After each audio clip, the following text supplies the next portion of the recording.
25 তারিখে ইনশাআল্লাহ আপনাদের দয়া আল্লাহর রহমতে আমি দেশে ফিরে যাব। কিন্তু এখানে উপস্থিত, এই ঘরে উপস্থিত প্রত্যেকটি মানুষের কাছে আমার অনুরোধ, দয়া করে কেউ আপনারা এয়ারপোর্টে সেদিন যাবেন না। দয়া করে কেউ আপনারা এয়ারপোর্টে যাবেন না আপনারা, কারণ এয়ারপোর্টে গেলে একটি হট্টগোল তৈরি হবে এবং মানুষ জানবে যে এরা সব বাংলাদেশি, এবং দেশের সুনাম নষ্ট হবে, দলের সুনাম নষ্ট হবে।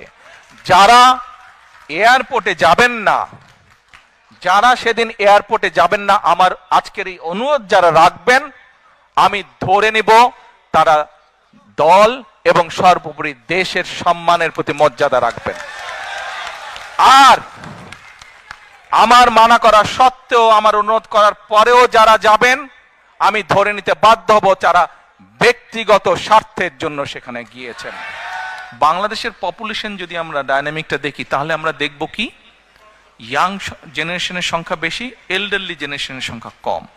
কিন্তু আমরা ইউরোপের অনেক দেশে আমরা যদি যাই, আমরা দেখব যে এল্ডারলি জনসংখ্যা বেশি, ইয়াং জেনারেশন কম। ইভেন ইটালিতে গ্রামের পর গ্রাম খালি হয়ে যাচ্ছে, জাপানে গ্রামের পর গ্রাম খালি হয়ে যাচ্ছে, ইভেন চায়নাতে এই সমস্যা শুরু হয়েছে। এখন ধরেন একটা ছেলে বা মেয়ে ইটালিয়ান ল্যাঙ্গুয়েজ পারে, ইংলিশ তো পারে, জাপানিজ ল্যাঙ্গুয়েজ পারে,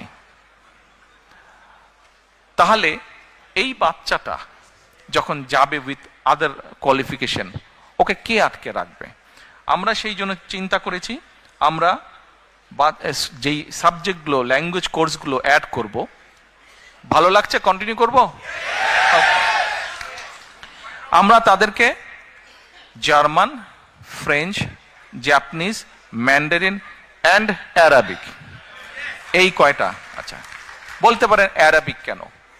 বাংলাদেশে বছরে 8 থেকে 10 লক্ষ মানুষ বিদেশে যাচ্ছে। এই 8 থেকে 10 লক্ষের মতন প্রায় 7 লক্ষ মানুষ মিডল ইস্টে যাচ্ছে। কিন্তু আনফরচুনেটলি এই 7 লক্ষ মানুষ খুব লো পে স্কেলের কাজ করছে। আমরা এটাকে একটা অর্গানাইজ ওয়েতে নিয়ে আসতে চাচ্ছি। যেই মানুষগুলো মিডল ইস্টে যাচ্ছে, তাদেরকে যদি আপনি মিডল ইস্টে যেই কাজগুলো হয়, যেই জবগুলো বেশি পাওয়া যায়, সেই রিলেটেড ট্রেনিংগুলো যদি তাদেরকে দিতে পারেন, সেই related training with the language আপনি যদি তাদেরকে রেডি করতে পারেন, তাহলে যে মাসে $100 বেতন পাচ্ছে, ইজিলি সে $500 বেতন পাবে। ভ্যালু অ্যাড হচ্ছে। যেমন নর্মাল